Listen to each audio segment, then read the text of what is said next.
Dirty folks, dirty folks, dirty folks. No soap, no soap.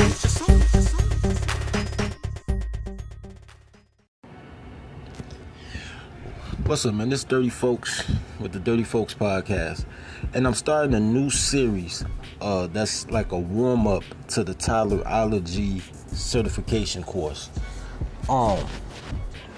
First thing, this is not gonna be a red pill, a MGTOW, a Ignore, a He-Man Women Haters Club podcast. But here's the thing: we have to get past the basic human needs part in order to get to the build part.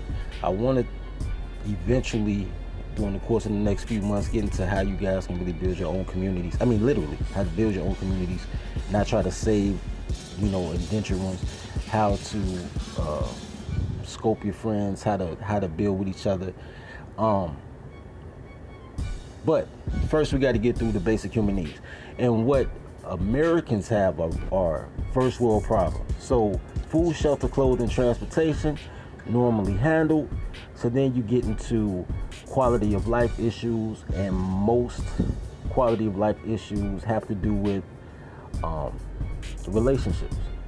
You know what I'm saying? So I want to start at the beginning and say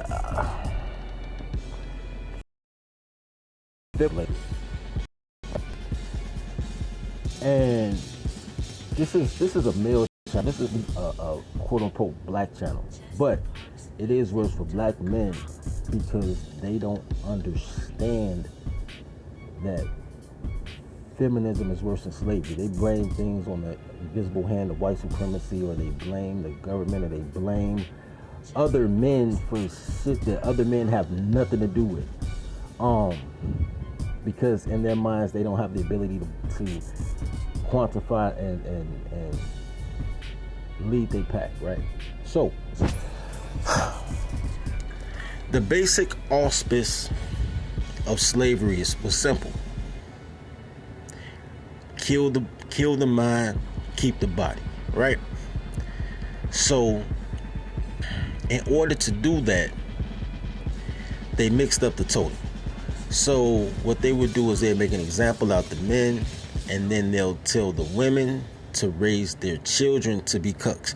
You cannot have slavery without women being an integral part in it, because there's a nature. We're not talking about nurture. We're not talking about teaching. We're not talking about anything. We're talking about nature. There's a natural proclivity for men to fight for what is his. Men are very possessive in what is his, right?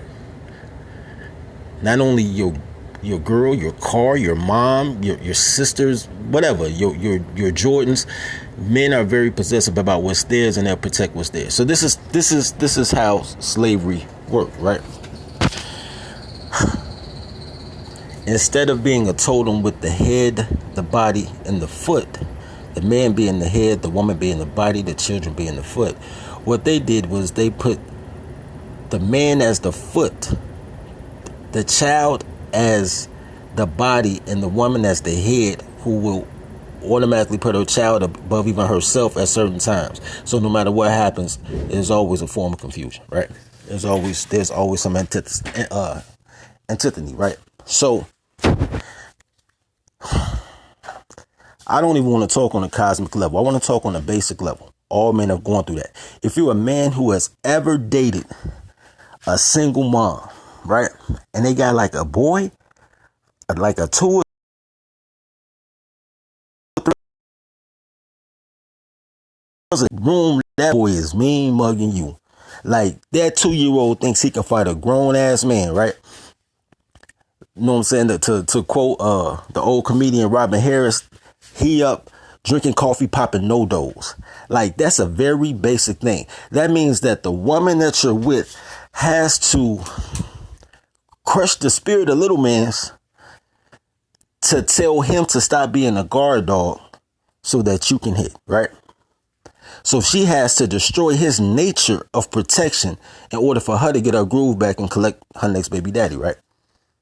And the circular part of that is now they're growing up saying, yo, it doesn't even make sense to defend if all the person gonna do is say stand down.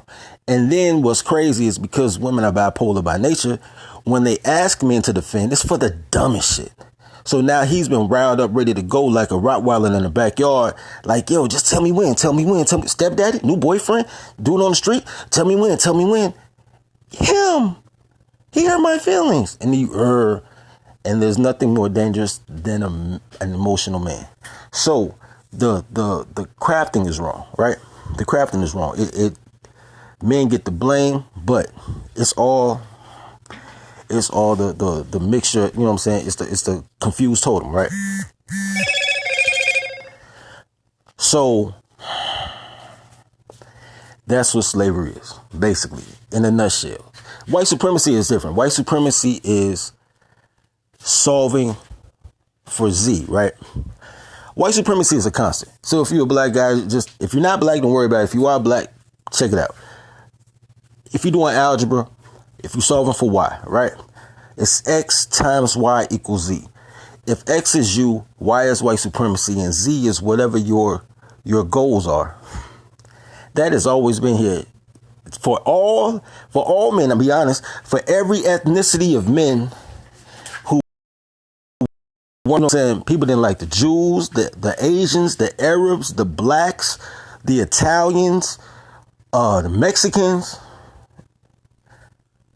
The same thing happened for everybody. Everybody had their own internment camp. Everybody had their own redlining. Everybody had their own everything, right? There's never been a mafia movie that wasn't full of Italian mobsters with Jewish lawyers. Everybody was broke together, right? So everybody had to solve for Y. Every culture had to solve for Y. So that's been a staple in America since America was America, right? This is why feminism is more dangerous than slavery, because of the solving of why. When you have a culture that is government backed and sanctioned to chop the head, put it at the foot, put the foot in the middle, and put the middle on the head, you'll always have chaos and confusion. I can tell you the most dangerous cities in America based on if they're Democrat. If they're a liberal city, I know everybody killing everybody, because I know the liberals' job, the Democrats' job is to put the woman above the man. That's all slavery is. In a nutshell, that's all slavery was. Put the woman above the man and give the woman just enough so she feels better than a man. And just by natural discord, just naturally, because women are dysfunctional, chaotic creatures, everything else will be dysfunctional, chaotic. The thing is, and these are the things because women are also one-dimensional thinkers. They don't think 4 or 5 steps in advance, right? They also don't realize that men are awesome. Men are better than women at everything, even at being women. So with the bell curve, what ends up happening is you put the woman above the man. Then the women want to become men. The men want to become women because, because men chase power. That'll be on the next podcast. We'll talk about the difference between power and control, but men chase power. So if you see women are in power, a man will want to emulate a woman in power and then be more of a woman than a woman and then take over women's stuff. So then women will still be subject to men's rule. May not be heterosexual men's rule, but they don't want to be leaders in the first place. They just want to control stuff. So the first thing that we have to learn as we go through this progression together on not empowerment and power and economic, educational, financial, political power, which is not that hard. It sounds like a lot, but it's really not. Like 6 people can do it, like for real. Y'all just backwards. Anyway, as we go through this journey, the first thing you have to remember is that you have to find your pack, and your pack has to be the guys. Anytime you include a woman in your stuff, it will never get done correctly. Women are auxiliary. They're beautiful in their right mind. They're beautiful.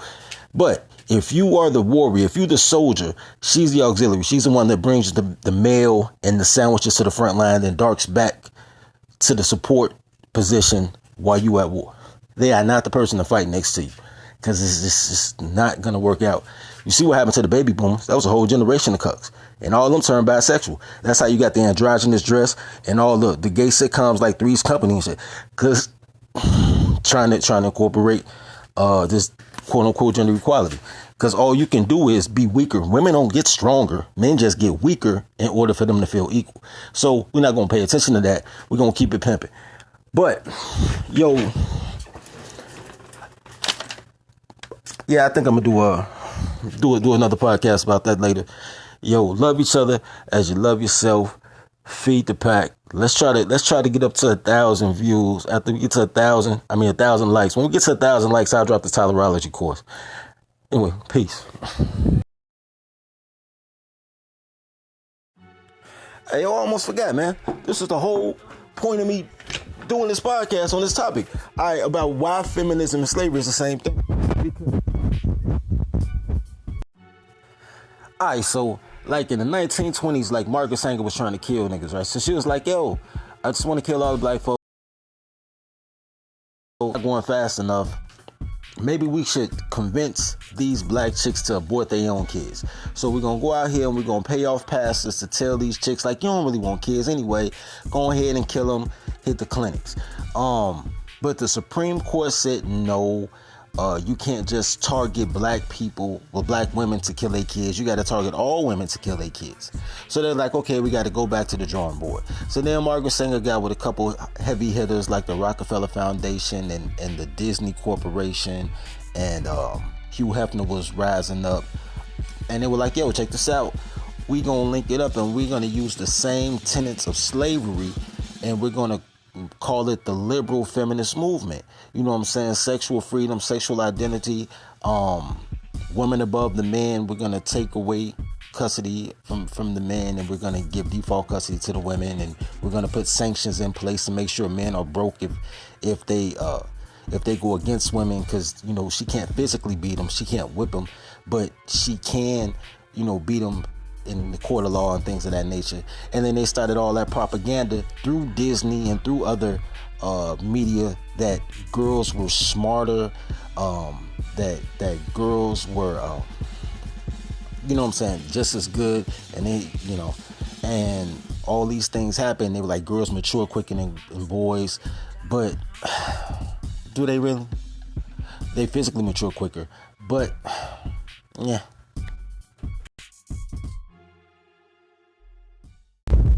Harder than men. It's impossible. If you're a 14-year-old kid in school, I guarantee you the girl next to you was also 14 in school, learning the same lessons. You might even be higher in class than her. It's not like you're 14 and all the girls are 9 because they're just so much smarter or they mature quicker. You understand what I'm saying? So all these were fallacies that were pushed, and they were making movies about the shit like Annie. They were singing songs. Anything you can do, I can do better. I can do anything better than you. And they were pushing this agenda, this disinformation into the minds of kids and adults alike. Okay, cool. So basically, then they got to the point and they were saying, we will take the tenets of slavery. We'll take the fact that the effeminate man and the woman can live in the big house, but the bucks have to sleep in the outhouse. And we'll take that and we'll put it in the same auspice. We'll practice everything in America is practiced on prisoners, soldiers, and poor people. So they're like, yeah, we're going to take the broke people and say, yo, check this out. We're not going to allow men in the house anymore. We're not going to fund you anymore. And that was a recent thing. That was like late 60s, early 1970s. But welfare and Section 8 started during the 1930s. So you telling me for 40 years it was families together, but the dysfunction didn't start to the 70s? Because it's like, yo, that was part of feminism. So everything they did was to weaken a man. Until the 1920s, men had primary default custody of the kids. And then after feminism, okay, we're going to take the kids away from him so they're not under his umbrella. We're going to take the nature of women wanting to be under the roof of a man, being under his umbrella. We're going to take that away and give her own. We're going to double the workforce by telling women how cool it is to work. There's nothing cool about working. I've been working a long time. Working is not fun. That's why it's called work. But they pumped it up like, shorty, working for someone else is your independence. Instead of working for the dick you suck, as it has been in history, if your husband was a shoemaker, you were doing the cobbling, you were tanning the hide or whatever. So instead of you working for your man who's working to provide for you, now you're working outside the home in order to have your own home, so that anytime that your feelings get hurt, you can go out here on your own and do dumb shit and keep the man confused because men want pussy. So feminism by nature is slavery light or slavery white, however you want to say it. But it's some goofy shit. So once you get out the auspices of equality or smart, or that they're on your team, or that y'all a unit, or whatever the case may be, then that's easy. That's an easy break away from the chains. Because in order to stop that form of slavery, that emotional slavery, I just not listen. Just don't listen to these goofy bitches. Anyway, love each other as you love yourself. Feed the pack.